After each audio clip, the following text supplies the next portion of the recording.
fazer, como é um ambiente anaeróbico, é um micro-organismo, ele vai trabalhar ele não consegue entrar na cadeia respiratória. Não temos presença de oxigênio.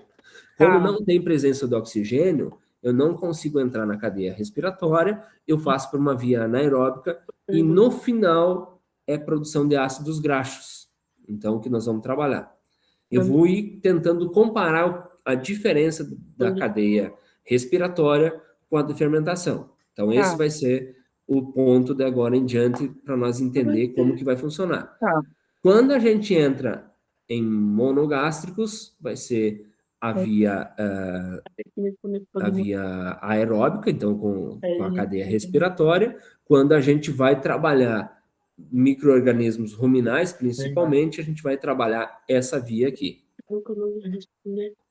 Não que em ruminantes não tenha essa via aeróbica, óbvio que tem, mas é um pouco mais complexa porque tem essa, na nutrição... Mas se tivesse que comparar o ruminante com monogástrico, daí estaria acontecendo lá no abomaso de forma diferente do que está acontecendo no rumen. Exatamente. Essa digestão aí. Essa degradação, né? Então, tem essa mudança na fonte. Então, o que vai acontecer no rumen? Então, os AGVs que foram excretados pelas bactérias, então, o lixo das bactérias, é a principal fonte que nós vamos ter para os ruminantes. Entendi. Então, os AGVs é a principal fonte energética. Como ela é a principal fonte energética, como que ela entra na corrente sanguínea? Ou como ela é absorvida? Por um transporte, a gente chama de transporte passivo, sem gasto de energia, através da absorção pelas papilas ruminais. Então, os AGVs são absorvidos lá ainda no rumen. Elas são produzidas pelos micro-organismos do rumen e são absorvidos na própria parede do rumen.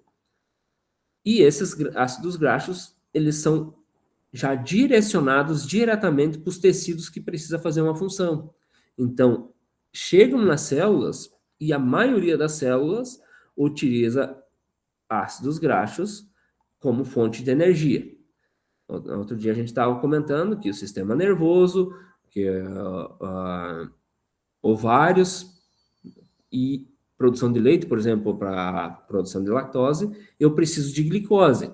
Mas, por exemplo, o fígado trabalha só com energia de ácidos graxos. Ela não vai. O fígado precisa de glicose, mas, por exemplo, o intestino vai trabalhar só com ácido graxo. Ele não vai ter necessidade de glicose. O músculo vai trabalhar com ácidos graxos, não vai precisar de glicose.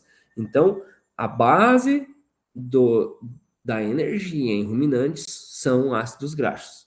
Esse vai ser o grande diferencial dos monogástricos. Quais são os tecidos que não vai usar os ácidos graxos? Com exceção do cérebro, sistema nervoso central, ovários, a glândula mamária e fígado. São os principais, que nós precisamos de glicose.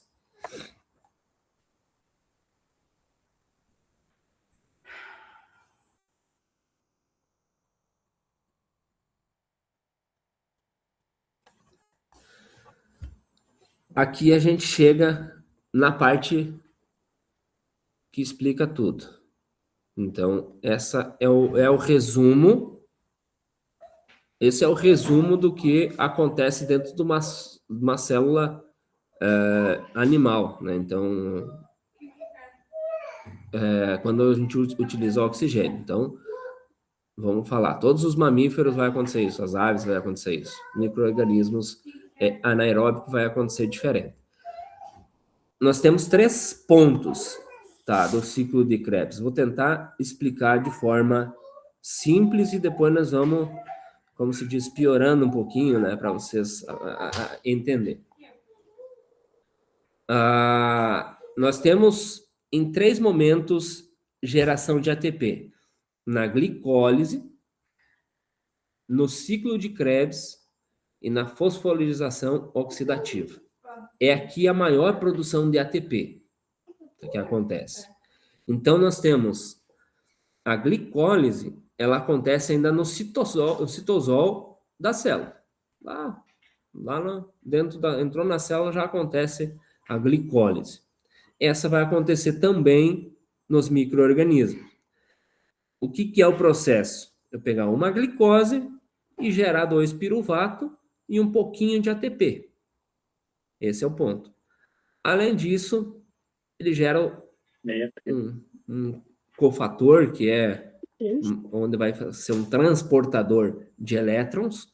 Nós temos dois transportadores de elétrons, que é o NAD e o FAD. Eles que transportam elétrons, e esses elétrons é o que fazem a produção de ATP. E quando a gente não tem a cadeia transportadora de elétrons, que é a fase final da respiração aeróbica, esses aqui produzem quase nada de ATP. Então, por isso que a célula eucariótica, que é a parte aeróbica, nós produzimos muito mais ATP do que uma bactéria.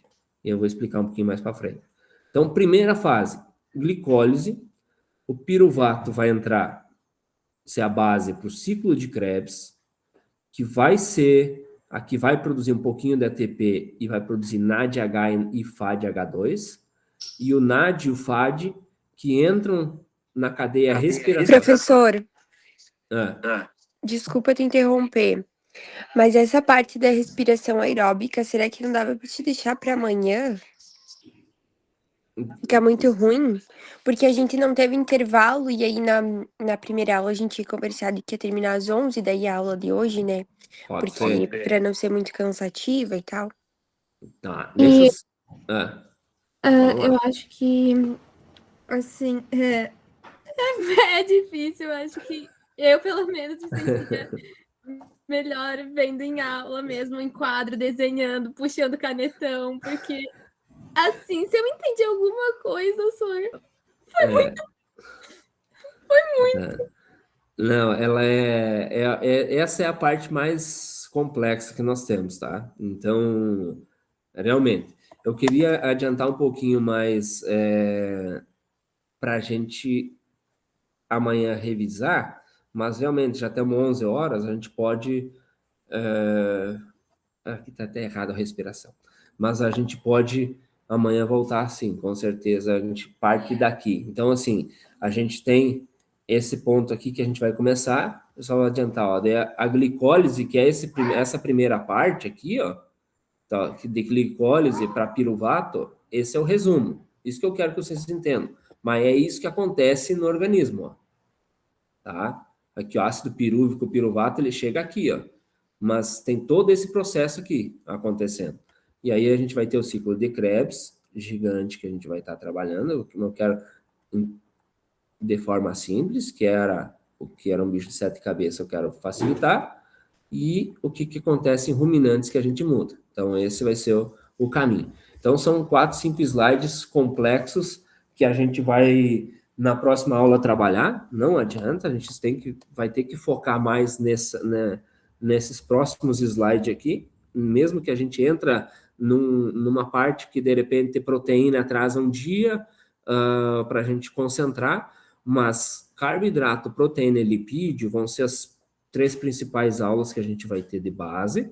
Minerais e vitaminas, ela é mais simples, tá? Então, provavelmente, a gente consegue condensar lá, não precisa a gente aprofundar tanto, que é realmente a parte menos importante na nutrição, né? Assim, de aprofundar ela, mas carboidrato, proteína e lipídio, a gente entra um pouquinho mais a fundo, provavelmente, em vez de gastar 3 aulas, a gente gasta 4, tá? Mas a gente foca mais.